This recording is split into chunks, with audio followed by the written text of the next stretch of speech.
Isa pong mapagpalang umaga sa bawat isa sa ating lahat. Shalom, people of God. Gutom na po ba kayo?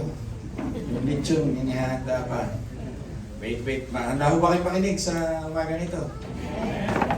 Muli, isang pagbati sa lahat ng mga ama na naririto. Kay Wally na nasa ibang bansa, Happy Father's Day at kay Elder Bong. Sino po ba nasa ibang bansa nating mga tatay na baka hindi ko nabati? Ayan. Lahat na naririto ay Happy Father's Day sa inyong lahat. Ang pinagmumulan ng pagkaama ng lahat ay isesentro natin sa ating Panginoon. Sabi nga sa Ephesians 3, at nabanggit din kanina ng Ate Adeline sa kanyang 8:30 devotion, at pinagmumulan ng pagkaama natin ay sa ating Ama. Nasa Ephesians chapter 3 po lahat. Kaya, congrats. Willing na ho ba kayo makinig? Amen. Mga bata, dyan na kayo sa sulok ha. Tahimik lang ng konti. Ito po ay famous parable at alam na alam ko na alam yung lahat ito. For centuries, mali po yung title na Alibughang Anak. Mali po yun. Yun po ay gawa lamang ng tao yung title na Alibugha. Ang talagang alibugha dito yung Ama. Makinig kayo mabuti kasi ang meaning ng alibugha ay extravagant. Extravagant and generosity, wasteful. At ibinuhos niya lahat ang kanyang possession and extravagance sa kanyang mga anak. Kaya dapat nag-aaral ng theology ang mga tao. Importante dito. Itong anak, hindi prodigal. He is stupid and idiot. Yun po ang dapat na talagang title niyan. The stupidity, ang pagiging idiot ng anak na kumain ng kung ano-ano doon sa labas dahil nilapastangan niya kanyang tatay. At mali rin sa kasaysayan, pag pinag-aralan niyo ang Biblia na the son, the only son, yung prodigal. Dalawa po yung anak dito. Yung panganay at yung bunso, the sons. Kaya kinokorek natin yung mga nagagawa ng naglagay ng title sa ibabaw ng ating mga paragraph sa Bible. Totoo po yun, pag pinag-aralan nyo mabuti, ang tatay po rito ang naging parang alibugha. Kaya yung mga reform, ang mga title dito, the prodigal God, the prodigal father. At didiscuss ko sa inyo kung bakit yun po yun. Kinokorek natin ang kasaysayan ng maging pagsusulat ng mga tao. Kaya kung makikita natin dito yung kamangmangan, yung dapat title kamangmangan ng bunso, kamangmangan din ng panganay na anak, at yung pagiging prodigal ng isang ama. As I said, ang pinaka ninanais ng Panginoon dito, naturuan tayo ay mag-connect sa ating Ama sa Langit. At ginamit ng Panginoon sa Kristo rito ang ilustrasyon, the best storyteller of all, wala nang iba kundi Panginoon. Tama pa ba? Best story, alam niyo na itong kwentong ito, pero I hope meron pa rin kayo mapulot. Ay mamakita kayong the best storyteller para ilahad ng Panginoon ang talagang kailangan ng tao para mag-connect sa Ama. Ay ito na yung pinaka-best parable para sa atin. How to connect with God. How to connect with our Father. Alam niyo po, sa Old Testament, ang hirap mag-connect sa isang tatay because of Matthewism.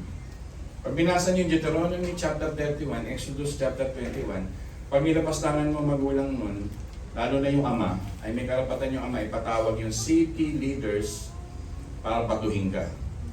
Meron silang Matthewism na ganito para patayin ka. Ang paglapastangan sa panahon ng law sa mga magulang, makinig kayo mabuti, ay pwede kang batuhin hanggang sa mamatay. Pero dito makikita natin, tinuro ng Ama ay hindi ganon, kundi yung acceptance, reconciliation, how to connect with Him once again. Alam niyo po, ang Christianity, pag pinag-aralan niyo sa kasaysayan, yung unang lumabas ito, ang tawag sa atin ng mga Roman people for 2 years ay mga anti-God.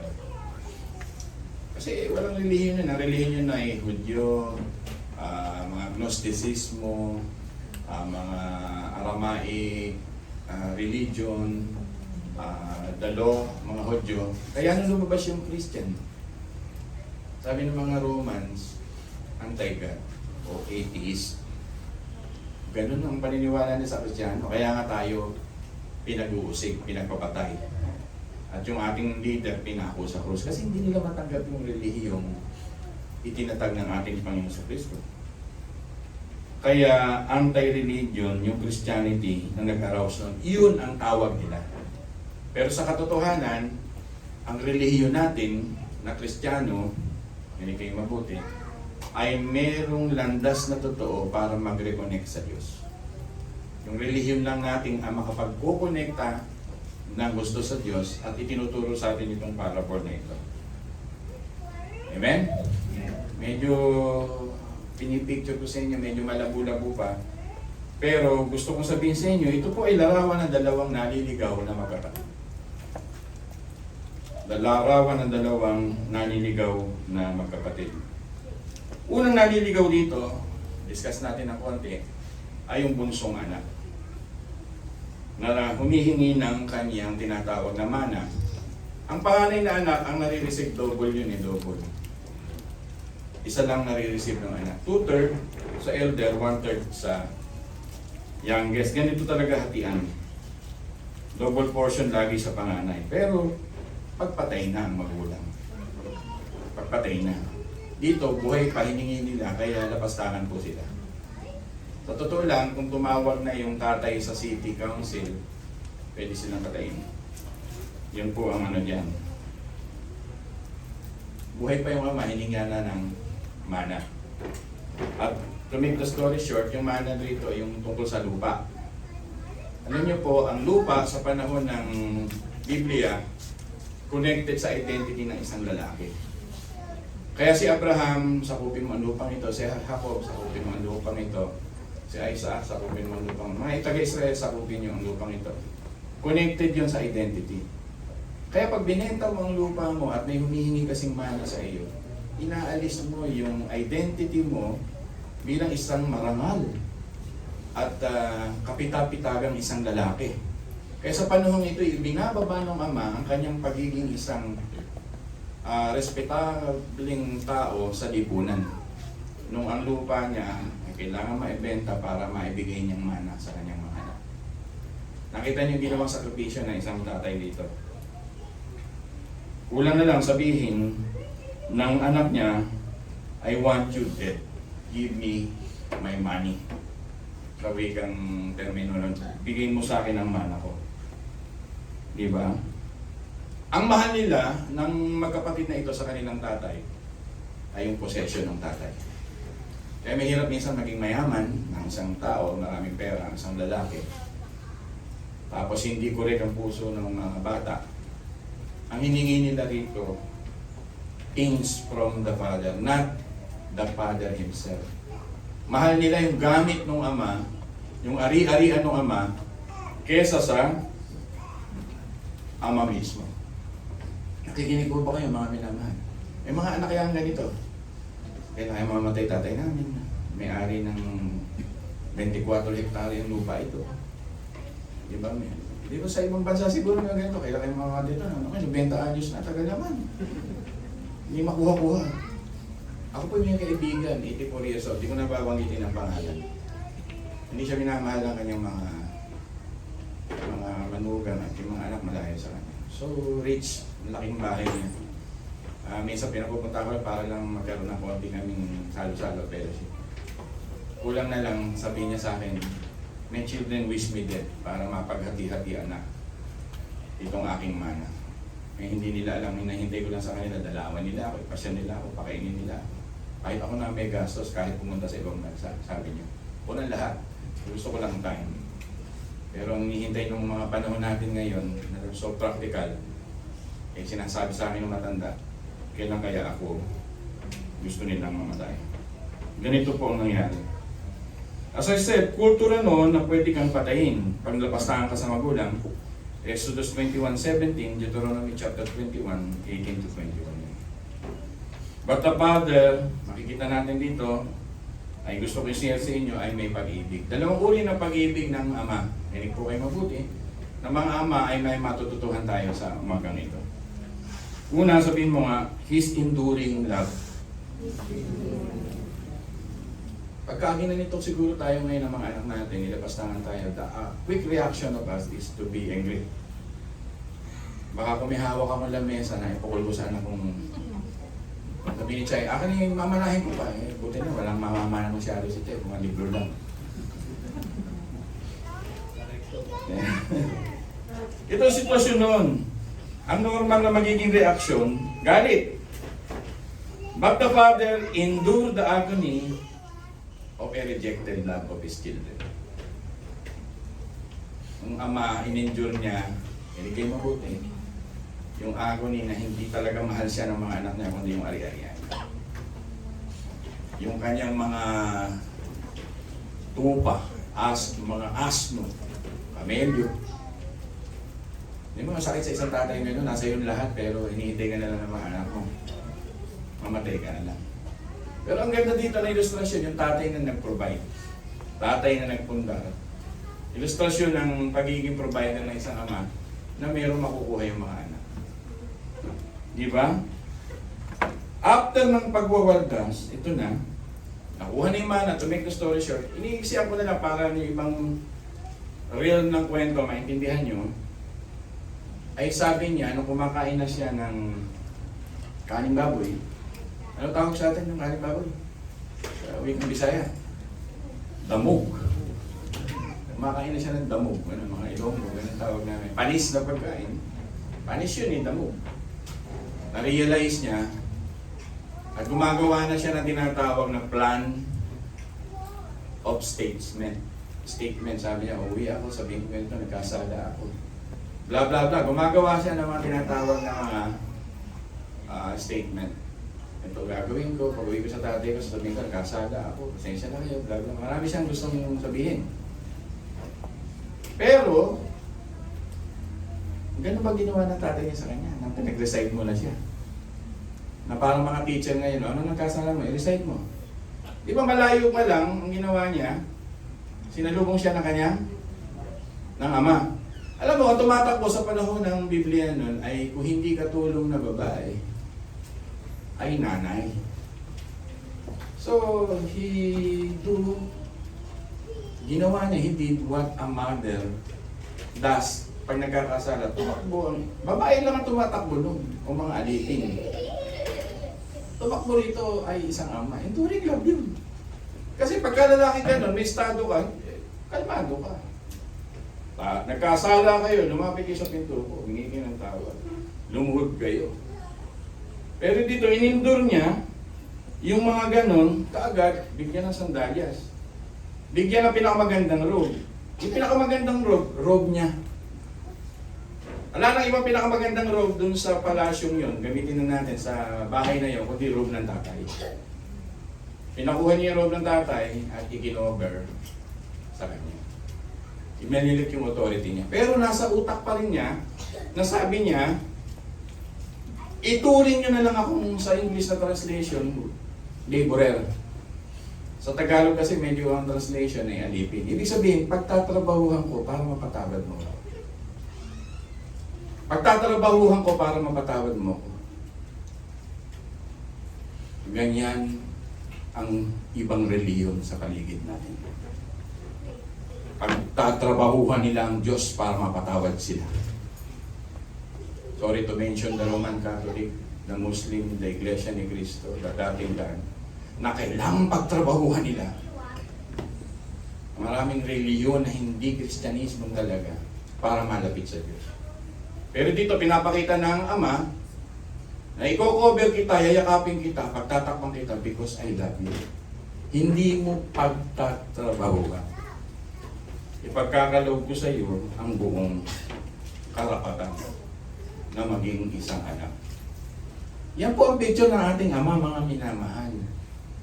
Sabi nga ni Ate Adeline sa devotion, habang tayo nagre-rebelde, ay minamahal tayo ng Ama. Habang nagkakasala ka ngayon at gumagawa ka ng pagre-rebelde sa Diyos, He loves you. Nananatili ang pag-ibig ng Ama sa Kanya kahit siya'y nagre-rebelde sa labas. Kahit umuwi pa siya at may gusto siyang gawing bayaran ng kanyang mga kasalanan, ay wala sa bokabularyo para mag-reconnect ka sa Ama na babayaran mo kasalanan mo. grasya, pag-ibig, pagpapatawad, pagbabalik sa dati. Yan ang regalo ng grasya na pinagkukaloob ng tunay na relihiyon. Amen po ba doon? Amen. Yun ang relihiyon natin, mga minamahal. Subukan mo pagtrabahuhan ng Diyos. Gaano ka lang magtatrabaho, gaano ka? Hanggang saan ang pagtatrabahuhan mong magpakabait? Sabi nga sa Isaiah, kahit yung mabubuting ginagawa mo ay maruming basahan sa harapan ng Diyos. Kahit mag-self-righteous ka para bayaran at bayaran ng Diyos, mag-ayuno ka, pagkaloob ka hanggang gusto mo, gawin mo lahat ng mabubuti. Lumuhod ka, simula Baclaran, dito pa lang sa expressway hanggang sa Baclaran. Hindi mo mababayaran ang relihiyong totoo. Eh dapat tayo ini-enjoy na natin ang pag-ibig ng Diyos sa araw-araw. Isinasabuhay mo na sa panahon na dumaraan ka sa pagsubok sa buhay, mahal ako ng Diyos. No one can separate me from the love of God. Kahit ano pang sitwasyon ang dinadaanan mo sa buhay, hindi mo mababayaran yon. Natural sa puso ng Ama natin sa langit ang nagmamahal. Imagine mo kung gagayahin ng lahat ng mga ama ito. At ginagaya naman natin ngayon. Kahit anong lapastangan na ginawa sa atin ng ating mga anak, ay tinuturing pa rin natin silang mga anak. Ilang beses tayong kinusmudan, pinagbaksakan ng mukha ng mga anak natin. Pero hanggang ngayon, anak pa rin namin. Hindi ko naman pwede sorry sa nanay nila yun. Ginawa ko ninyo. Nakita nyo, napakasimple nung pagpapahiwatig ng Panginoon ng tunay na pag-reconnect sa Diyos. Di ba? Imagine mo isang lalaking tumakbo sa kanyang anak. Eh, di tinatawanan siya ng mga tao. Hindi ginagawa ng lalaki yun. Di ba? At ipinagkaloob sa kanya ang best room of all. Ngayon, makikita natin yung pangalawang pag-ibig ng Ama. Ito yung tender, loving care. Ito na may istorya ng panganay na anak. Nung malaman niyang may pesta, alam niyo po, ang handaan nun, yung may potted calf, ginagawa lang yun. Alam niyo, namimiss ko na yung ham na totoo, yung may buto. Di ba, nakakakain lang tayo nun pagkapasko. Maham ngayon ang bilog, hindi totoong ham yun. Ang totoong ham nung araw, ng mga bata pa kami, may buto yun. Yun talagang masarap na ham. Pag sumikapan yung bilin yun. Yung buto na yun, pag nagalit ka, pwede mo ihampas. Pasagang, yun ang masarap na ham. Ako, wish ko ngayong December, may ganyan ng shepherd sa akin tayo, hihiwa-hiwa natin, may sandwich tayo. Narinig kaya nila nito, Lani, pag narinig mo ito, nasa ang paman. Sa December, gusto namin totoong ham. Ihiwain namin, may tinapay. Christmas party natin. Amen ba doon? Kahanap na tayo. Saan ba meron dito sa Quiapo? Yung excelente. Talaga ikaw. Excelente. Ganon. Naghanda. Ako hindi mo man lang mapaghanda kahit na goat. Low class kasi yun yung goat. Potted crab, medyo social. Ganon ang sumbat niya sa tatay niya. Itong anak mo na dumating lang, hindi man lang tinawag na, Daddy, itong brother ko. Wala siyang binanggit na gano'n, hindi siya cute magsalita. Nung dumating itong anak mo. Tapos ayaw niya pumasok sa party, inalabas na kanya tatay niya. Lumabas pa tatay niya para salubungin siya. Dalawa silang sinalubong. Yung bunso, ito naman sinalubong kasi nasa labas, nakaganyan siguro, nakamaktor. Naghahanda. How dare him? Nilustay nga niya ang ari-arian namin. Kasi paghahanda pa niya yung ganitong klaseng tao. Ganon ang attitude niya. Pero nilapitan niya ang tatay niya, nilapitan siya ng tatay niya, My child, I still want you in this peace. Kasama ka, family ka namin, membro ka namin. May unity tayo, may love tayo. Di ba kahit ini-insulto siya, ini-humiliate siya, dito pinapakita nung panganay na anak. Yung property mo, pinagtatrabahuhan ko. Yung isa, dinisrespect ka, I obey you. Ito naman siya, yung tubanat niya. I become righteous in your eyes. Wow. Ganito mga banat niya. Malinis ako nagtatrabaho sa bukid mo. Gusto niya rin yung mga bagay tungkol sa kanyang ama sa pamagitan ng kanyang pagtatrabaho. Sounds familiar in during the Pharisees. No kang makamabait. I obey you para makuha yung gusto. Di ba minsan ginagawa yung mga Kristiyano, nagpa-pray naman ako, nagbabasa ako ng Bible, maatin ako ng ganito. Puro self-righteous para maabot ng Diyos, para mag-activate ng Diyos, para mag-reward. Sabihin ko sa inyo, ano mauri tayo ng mga anak pag anak ka ng Diyos? Kung mga masasamang tatay nga humihingi yung anak ng tinatawag na itlog, ibibigyan mo ba ng scorpion? Di ba sabi ng Panginoon? Di ba bibigyan din ng ama ng mabubuting mga bagay? Napakasarap ng salita ng ama rito, my child. Tinulit pa rin siyang gano'n. Di ba? Anak, kung ano ang meron sa akin, verse 31.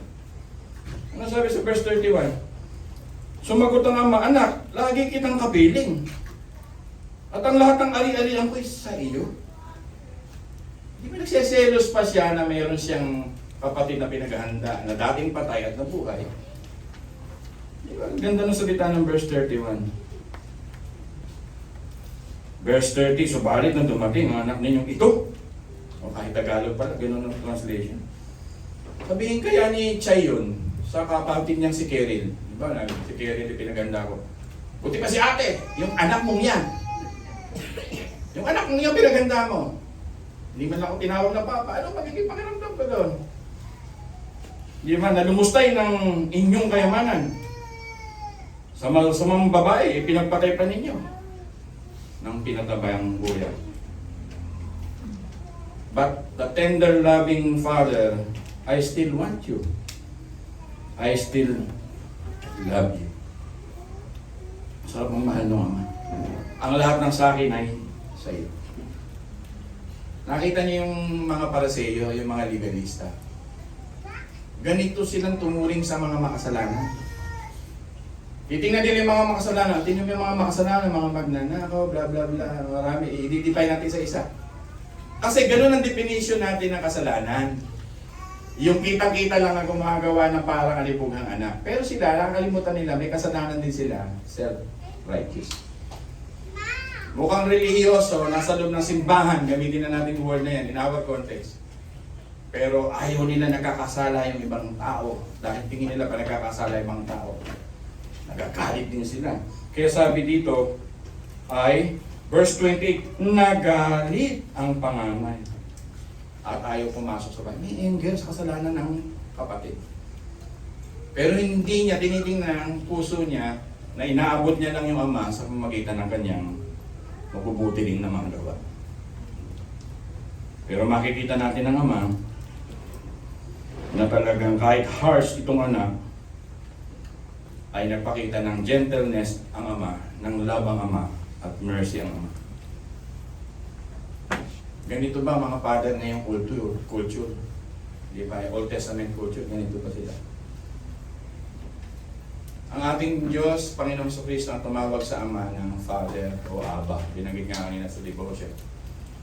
Malambing na ama ang ibig sabihin. Our Lord Jesus Christ is teaching us that our Father is very gentle, merciful, in His throne. Yung patriarchal age, panahon ng mga Abrahamic covenant, ang tinuturo sa Diyos parang napakahirap lapitan ng Diyos. Napakalayo ng Diyos. Kailangan mong bla bla bla, ganun. Parang may ganun silang concept sa Diyos. Kaya bago nila isulat ang pangalang Yahweh, naliligo muna sila, yung mga scribe. Pero sa panahon ni Jesus Christ, tinuturuan tayo na ang Diyos ay malapit sa atin. Malambing sa atin, mapagmahal sa atin. Dahil sa anak. Kung ang mga tatay ngayon ay parang malayo sa inyong mga anak, gusto ko sabihin sa inyo, ang pinagmumula ng pagkaama ng lahat ay ang ating ama. Start being gentle and love and merciful to your children. Don't exasperate your children. Huwag niyo ibulit sa galit ang mga bata.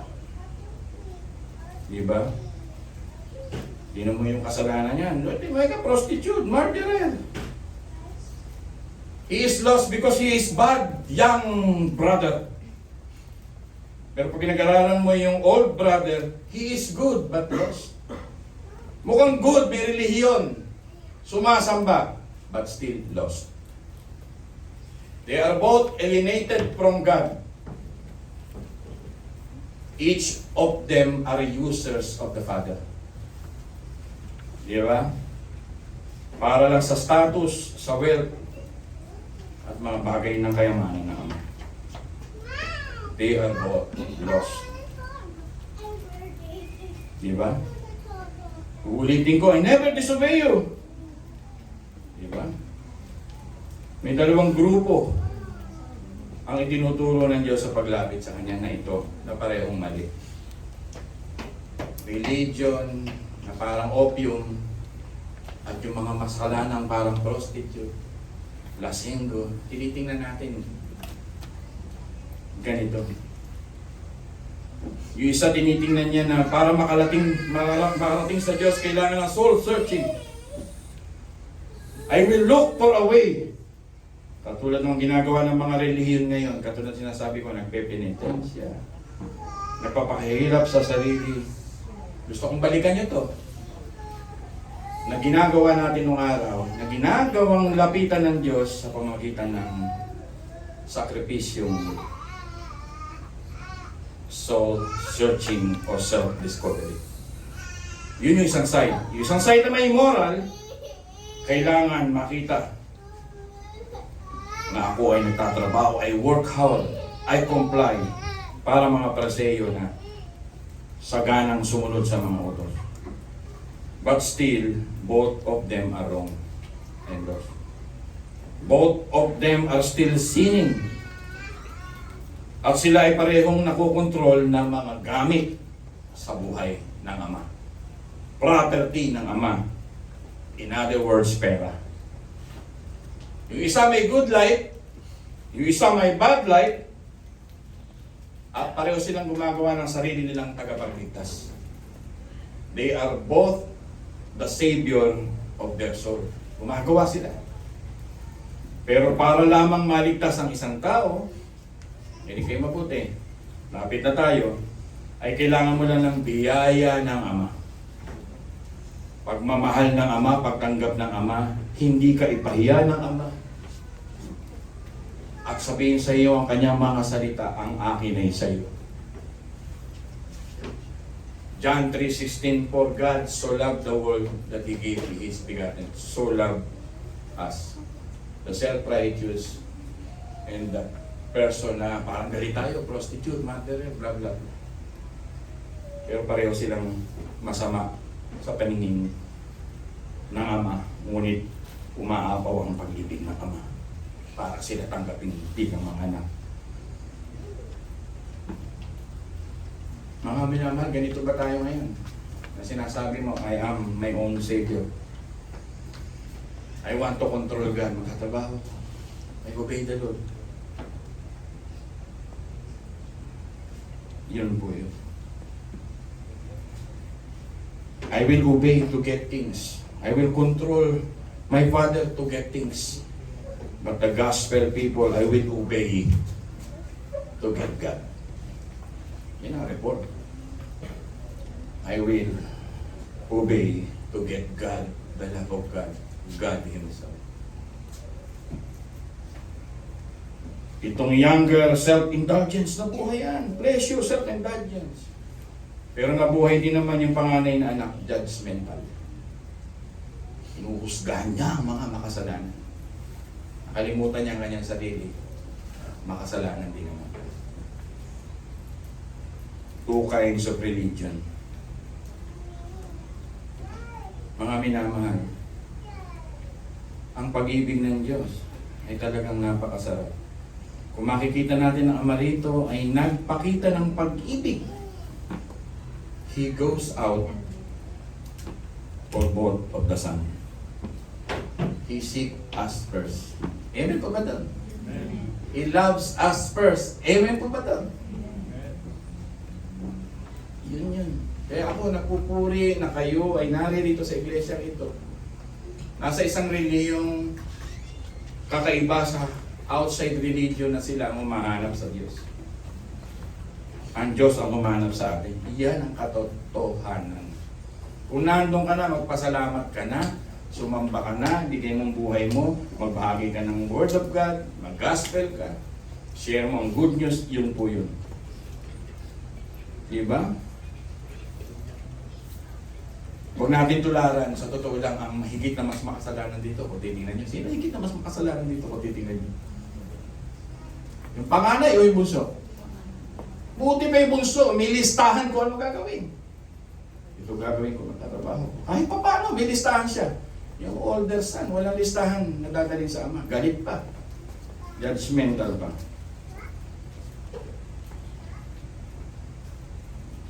Dito ako magwawakas.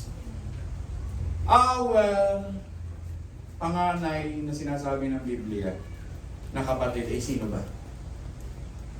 Sino ba talaga ang panganay natin na kuya na sinasabi sa Biblia? Who is our oldest brother, elder brother? Who? Sino? Siguro kung si Jesus yung natapat na panganay na anak dito. Pa! Hahanapin ko yung nawawala nating kapatid. Yung anak ko. Daddy, hahanapin ko in my own expense. Total, mayaman naman ako.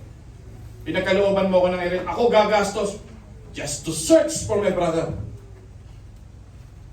And I will bring my brother to you. Dad, alam ko sakit ang puso mo. I will bring my brother to you. Tanong, ginawa ba yan ng Panginoon Jesus sa iyo?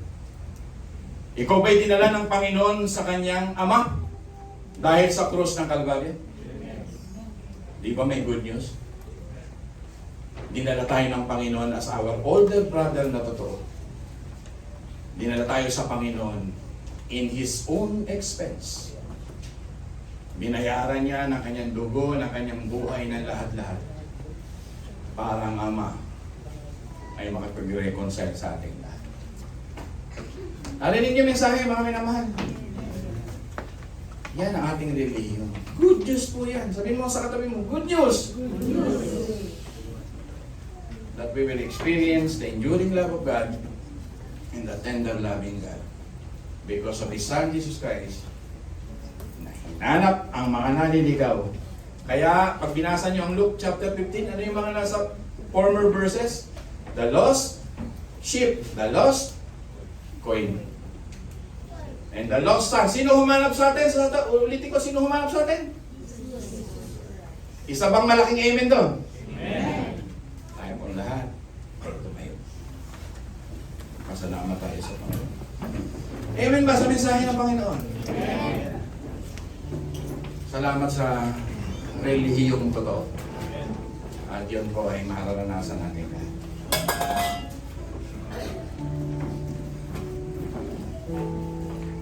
Panginoon, forgive us for being bad and forgive us for being good in our own ways.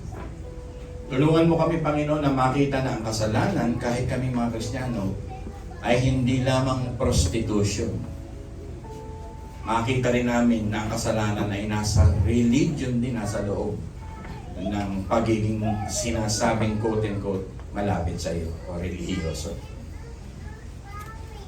On your own definition of God, of reconciliation, it is by grace. It is by love. Yung hindi karapat-dapat ay sinasabi mo sa amin sa kwentong ito. Panginoon, na ang lahat ng karangalan mo ay itinaya mo, kahihiyan ng Panginoong Jesus, ay hindi niya inilintana, mayakap lamang kaming mga makasalanan. Kung ganito kalaki ang pag-ibig ng Diyos, Panginoon, sa amin ang aming Ama, tulungan mo kaming suklian ito sa pamagitan ng buhay na sumasamba. Buhay na nagpapasalamat ng walang hanggan. Our gratitude, O God. is beyond our hearts, our understanding, our experience from day to day. It is eternal, O God, ang gratitude na ito ng pangwalang hanggan. Bago po kami manalangin, Panginoon, kasama ng ilang mga kapatiran para sa mga ama na naririto, to reflect you. Help us to express our gratitude to you. In Jesus' name we pray. Natawagan ko pa